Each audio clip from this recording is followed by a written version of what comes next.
यूं ही नहीं मैं बन जाता हूं। कुदरत के कोने कोने से खूबियां खोज लाता हूं। गुणवत्ता की गहराइयों का गोताखोर हूं मैं। यूं ही नहीं मैं रजनीगंधा बन जाता हूं।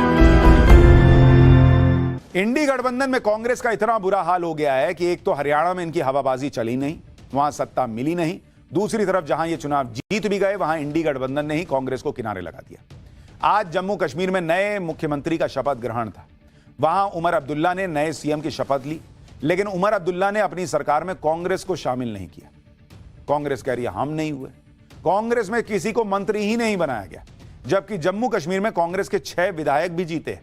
लेकिन उमर अब्दुल्ला को लग रहा है कि ये 6 विधायक भी कांग्रेस ने अपने दम पर क्या ही जीते होंगे। ये तो नेशनल कॉन्फ्रेंस से गठबंधन की वजह से कांग्रेस 6 विधायक जीत गए, क्योंकि जम्मू में यहां बीजेपी से कांग्रेस की डायरेक्ट फाइट थी।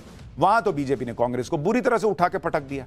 अब उमर अब्दुल्ला भी कांग्रेस को ज्यादा भाव दे नहीं रहे। यह बात अलग है कि गठबंधन की मजबूरी की वजह से शपथ ग्रहण में बड़े बड़े नेताओं को न्योता भेजा गया और इंडी गठबंधन दिखावे की राजनीति में तो आगे है, तो उमर अब्दुल्ला के शपथ ग्रहण में सब पहुंच गए उठ के। लेकिन साथ में चुनाव लड़े, लेकिन सरकार में साथ नहीं है कांग्रेस और नेशनल कॉन्फ्रेंस। जम्मू कश्मीर की नई सरकार के शपथ ग्रहण में आज राहुल गांधी भी पहुंचे थे। चेहरा देखिए कैसे उतरा हुआ है। प्रियंका वाड्रा भी पहुंची थी, अखिलेश यादव भी पहुंचे थे, आम आदमी पार्टी से संजय सिंह गए हुए थे, इंडी गठबंधन की दूसरी पार्टियों के नेता भी थे। कहने के लिए तो सब दिखा रहे थे कि इंडी गठबंधन एक है, लेकिन असलियत क्या है ये कोई छुपा पाएगा? ये तो साफ साफ दिख रहा है कि जिस कांग्रेस के साथ नेशनल कॉन्फ्रेंस ने चुनाव लड़ा, चुनाव जीता, उस कांग्रेस को अब कोई भाव ही नहीं दे रहा है। जो इंडी गठबंधन ये सोच रहा था कि वो आज सारे नेताओं को जुटाकर शक्ति प्रदर्शन करेगा, उसके नेता आज पूरा दिन यही सफाई देने में जुटे रहे कि उमर अब्दुल्ला के साथ चुनाव लड़ने वाली कांग्रेस सरकार में शामिल क्यों नहीं हुई, जबकि ये इंडी गठबंधन के लिए अपनी एकजुटता को दिखाने का बड़ा मौका था। अच्छा, आप देखिए राहुल गांधी का उतरा हुआ चेहरा, आप देखिए। हरियाणा हार गए, जम्मू कश्मीर में कुछ कर नहीं पाए, तो इनको ये अंदर अंदर तो समझ में आ रहा है कि जो इकोसिस्टम मेरा बबल बनाता है वो तो फूट गया।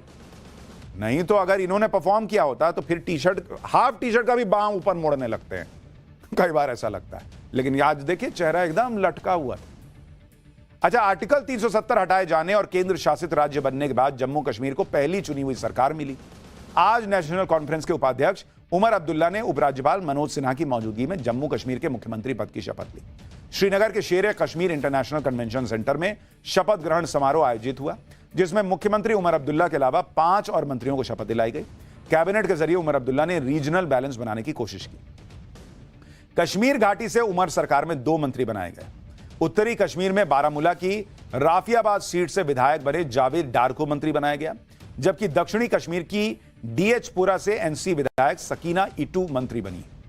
वहीं जम्मू रीजन से भी 2 मंत्रियों को उमर कैबिनेट में जगह मिली है। जम्मू रीजन की छंब सीट से निर्दलीय विधायक सतीश शर्मा मंत्री बने। कश्मीर से उमर अब्दुल्ला सीएम बने हैं, तो जम्मू रीजन की नौशेरा सीट से विधायक सुरेंद्र चौधरी को डिप्टी सीएम बनाया गया। सुरेंद्र चौधरी ने बीजेपी के जम्मू कश्मीर अध्यक्ष रविंद्र रैना को चुनाव में हराया था। और चिनाब घाटी के एक नेता को भी मंत्री बनाया गया है। चिनाब घाटी से जावेद राणा मंत्री बने हैं, जो पीर पंजाल से आते हैं और मेंढर सीट से तीसरी बार विधायक चुने गए। कांग्रेस की उमर अब्दुल्ला सरकार में शामिल नहीं हुई, इसकी सबसे बड़ी वजह आर्टिकल 370 को माना जा रहा है।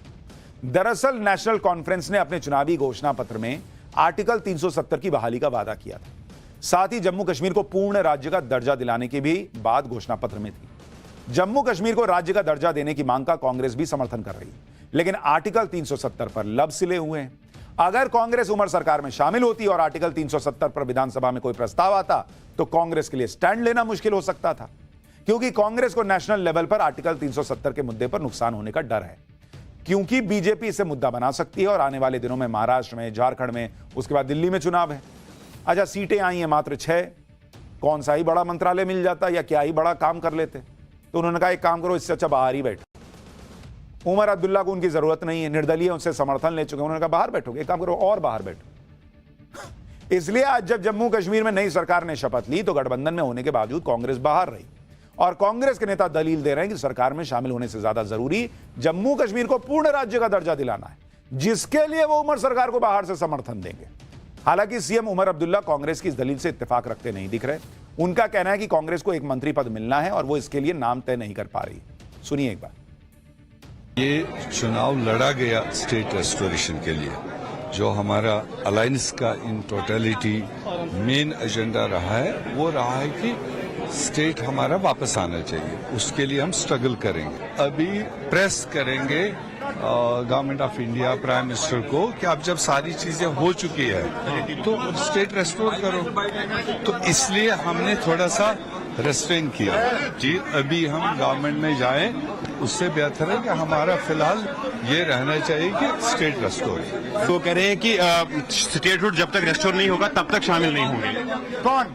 कांग्रेस सर। तो ठीक है ना, तो इससे लगा आपको डिसएग्रीमेंट है सर? कोई डिसएग्रीमेंट नहीं है ना। देखिए ना, माइक हटा दीजिए, माइक छोड़ दीजिए। They have one portfolio. They can't decide who to give it to. We'll wait. Let them decide. When they're ready to give it, we're ready. Omar Abdullah के शपथ ग्रहण में पहुंचे कांग्रेस अध्यक्ष मल्लिकार्जुन खड़गे भी सरकार से बाहर रहने की कोई खास वजह नहीं बता पाए।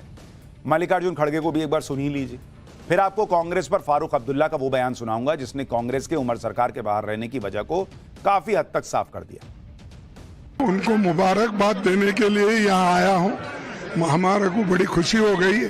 हमारी अलायंस पार्टनर के नेता ने आज चीफ मिनिस्टर बना। बहुत दिन के बाद डेमोक्रेसी यहाँ एस्टैब्लिश हुई है और इस डेमोक्रेसी को जिंदा रखने के लिए और संविधान के तहत सरकार चलाने के लिए ये एक मौका मिला है। हम जरूर इसको स्टेटहुड दिला के रहेंगे। अब सवाल यह है कि क्या कांग्रेस सरकार में शामिल हो जाती तो स्टेटहुड नहीं मिलेगा क्या? कांग्रेस भले ही जम्मू कश्मीर में सरकार से बाहर रहने के लिए कोई दलील दे, लेकिन यह भी किसी से छुपा नहीं है कि चुनावी नतीजों के बाद नेशनल कॉन्फ्रेंस भी कांग्रेस को ज्यादा भाव देती दिख नहीं रही, क्योंकि नेशनल कॉन्फ्रेंस ने यह सोचकर कांग्रेस के साथ गठबंधन किया था कि गठबंधन होने पर वो जम्मू में बीजेपी को टक्कर दे पाएंगे, जिसके लिए जम्मू में कांग्रेस को ठीक ठाक सीटें भी चुनाव लड़ने के लिए दी गई। लेकिन कांग्रेस का प्रदर्शन बहुत ही खराब रहा। कश्मीर में नेशनल कॉन्फ्रेंस ने शानदार प्रदर्शन किया। जम्मू में कांग्रेस चुनाव लड़ी, 30 सीट पर जीती 1।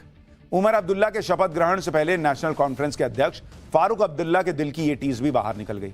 उन्होंने कहा कि अगर जम्मू में कांग्रेस ने अच्छा प्रदर्शन किया होता तो राज्य में गठबंधन और ज्यादा मजबूत होता। सुनिए फारूक अब्दुल्ला। जम्मू में हमारी जो हालत हुई वो इसलिए भी हुई क्योंकि हमारे जो विरोधी थे उन्होंने जम्मू में हिंदुओं को डराने की कोशिश की। उनसे ये कहा ये आएंगे तो आतंकवाद शुरू हो जाएगा फिर से, जैसे कि आतंकवाद बंद हो गया। आज भी आतंकवाद है और जम्मू में ही आतंकवाद था। तो उनसे डराया गया कि ये आएंगे, ये करेंगे, वो करेंगे, तुम्हारा हाल नहीं है, कुछ नहीं होगा। और हम पीछे रह गए।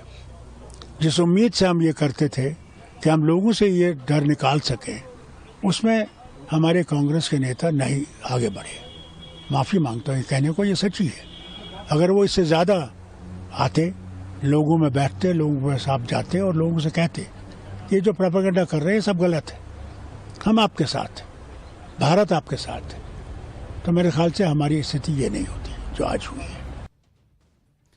यानी फारूक अब्दुल्ला भी कह रहे हैं कि कांग्रेस से ना हो पाया। वैसे जम्मू कश्मीर में आर्टिकल 370 की बहाली की रट लगाने वालों को नए जम्मू कश्मीर की नई सरकार के गठन के बाद की इस तस्वीर को देखना चाहिए, जहां नए नवेले मंत्रियों की गाड़ियों पर अब सिर्फ तिरंगा लगा हुआ नजर आ रहा है, जबकि आर्टिकल 370 हटने से पहले जम्मू कश्मीर के मंत्रियों की गाड़ी पर 2-2 झंडे होते थे, एक राज्य का, एक भारत का। लेकिन नरेंद्र मोदी ने जम्मू कश्मीर में फिर तिरंगे को स्थापित कर दिया कि सिर्फ तिरंगा ही सबसे शक्तिशाली था, है और रहेगा। आप राजनीति का फर्क भी देखिए कि एक तरफ जम्मू कश्मीर है जहां तकरार के साथ इंडी गठबंधन सरकार बना रहा है, आपसी खींचतान चल रही है। दूसरी तरफ हरियाणा है जहां आज बीजेपी ने अपना नया सीएम चुन लिया और सब कुछ शांतिपूर्वक हो। वहां पर अमित शाह पर्यवेक्षक के तौर पर गए थे। वैसे भी किसी की हिम्मत नहीं थी कि कोई कुछ कह देता, और बीजेपी में अपना अनुशासन भी है कि वहां किसी कुर्सी को लेकर खींचतान नहीं। इसलिए आप देखिए कि जो लोग हरियाणा में सीएम पद की दावेदारी कर रहे थे, उन्हीं ने नायब सैनी को सीएम बनाने का प्रस्ताव रखा। हरियाणा में नायब सिंह सैनी को बीजेपी विधायक दल का नेता चुन लिया गया। कल सैनी मुख्यमंत्री पद की शपथ ले लेंगे। यानी इंडी गठबंधन के झगड़े ही खत्म नहीं हो रहे। मोदी सरकार ताबड़तोड़ फैसले पर फैसले ले रही है। आज पीएम मोदी की अध्यक्षता में कैबिनेट की बैठक हुई, जिसमें किसानों को लेकर मोदी सरकार ने बड़ा फैसला लिया, दिवाली गिफ्ट दे दिया। कैबिनेट की बैठक में रबी की कई फसलों की एमएसपी बढ़ाने को मंजूरी दे दी गई।